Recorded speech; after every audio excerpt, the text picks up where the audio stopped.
আমাৰ 6জন বিধায়ক আৰু কেন্দ্ৰীয় কমিটিৰ কেইবাজন বিষয়ৰ বাবে আমি আজি ধুবুৰীত আহি এই উচ্ছেদিত এলেকাটো চালোঁ, ভিজিট কৰিলোঁ। কিছুমান জাগা বন্ধ কৰিছে, স্কুলীয়া ছাত্ৰ ছাত্ৰী চহৰৰ মানুহ টাউনত প্ৰৱেশ কৰিব পৰা নাই, নাও ঘাটত আহিব পৰা নাই, সেই জেগাখিনি আমি ভিজিট কৰিলোঁ। আপোনালোকে দেখিছে ধুবুৰী যোৱা কেইদিনৰ পৰা এটা অস্থিৰ পৰিৱেশ আছিল, এতিয়া কিছু পৰিমাণে হাম কাটিছে।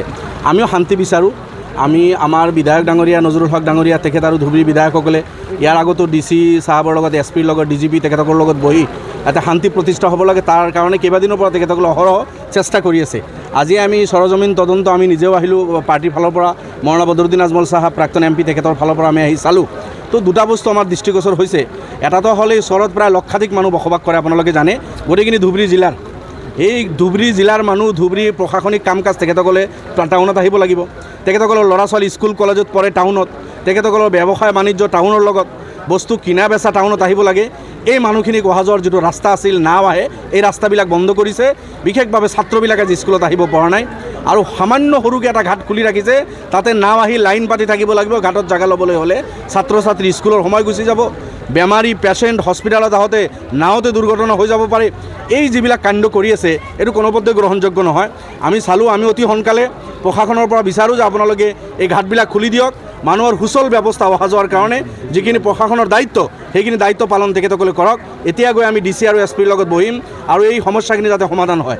দ্বিতীয়তে, ইয়াতে দুখীয়া গৰীব মানুহে ঘাটপাৰত কম পইচাত খোৱা বোৱাৰ পৰা আৰম্ভ কৰি যিবিলাক মানুহ আহে চহৰৰ মানুহ, সেইসকলৰ সুবিধাৰ কাৰণে সৰু সুৰা দোকান কৰি তেখেতসকলে চলে। এই দোকানবিলাক চব ভাঙি দিছে একফালৰ পৰা আৰু বাছি বাছি।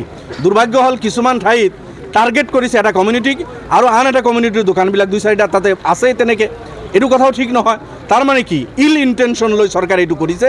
গতিকে একফালে দুখীয়া মানুহৰ পেটৰ ভাত কাঢ়ি লৈছে, আনফালে সাম্প্ৰদায়িকতাৰ বীজ সিঁচি কিছুমান মানুহক কৰি থাকিব সুবিধা দিছে, আন এচাম মানুহ দুখীয়া মানুহ চৰ চাপৰি সংখ্যালঘু মানুহখিনিক টাৰ্গেট কৰি তেখেতসকলৰ দোকান ভাঙিছে।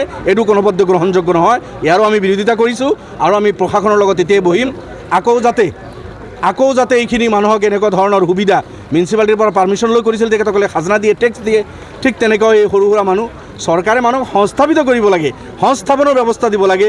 মানুহে নিজে ব্যৱস্থা কৰি হাজাৰ হাজাৰ মানুহ সৰু সুৰা কাম কৰি খাইছিল, এইখিনিক আৰু উচ্ছেদ কৰি ৰাস্তাৰ ভিকাৰী বনাইছে। গতিকে এই বিষয়ে আমি আলোচনা কৰিম। আমি আশাবাদী চৰকাৰে আমাৰ কথাখিনি শুনিব আৰু এই মানুহখিনিৰ প্ৰতি সদয় হ'ব। এইখিনি কথা গৰু গাহৰিৰ ৰাজনীতি আমি পচন্দ নকৰোঁ। আপোনালোকে জানে অসম এনেকুৱা ৰাজ্য, ইয়াতে ট্ৰাইবেল, হিন্দু, মুছলমান বিভিন্ন জাতি জনগোষ্ঠীৰ মানুহ আছে আৰু এজ এ হ'ল অসমত গোধন নিষিদ্ধ নহয়। আপোনালোকে জানে বিভিন্ন ৰাজ্য আছে অসমত, নৰ্থ ইষ্টত কোনো ৰাজ্যতে এজ এ হ'ল গোধন নিষিদ্ধ নহয়, ঠাই বিশেষ আছে, সেইবিলাক আমি সন্মান কৰোঁৱে। গতিকে দুৰ্ভাগ্য, ইমান দিন এই গৰু গাহৰিৰ কাজিয়া নাছিল, এতিয়া 3 দিনৰ ভিতৰত ধুবুৰীৰ পৰা গৈ যোৰহাট পালে, লখিমপুৰ পালে, ক'ত পালে আৰু ক'ত পাব। মই ভাবোঁ মুখ্যমন্ত্ৰী, হোম মিনিষ্টাৰ আপুনি ব্যৰ্থ হৈছে। 100 বছৰত এই ধৰণৰ কোনো কথা ওলোৱা নাছিল।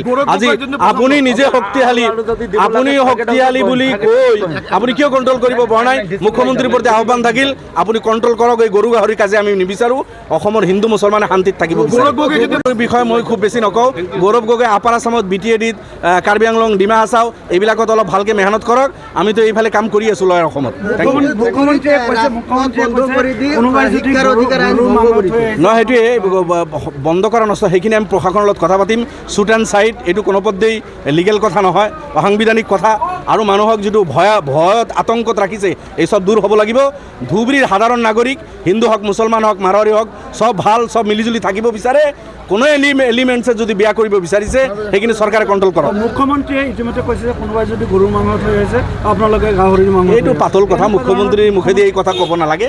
মুখ্যমন্ত্ৰীৰ এই পাতলীয়া কথা বাৰ্তাবিলাক হ'ব নালাগে। যিকোনো খবৰৰ বাবে যোগাযোগ কৰক 7099017330 লগতে 7099017110 নম্বৰত।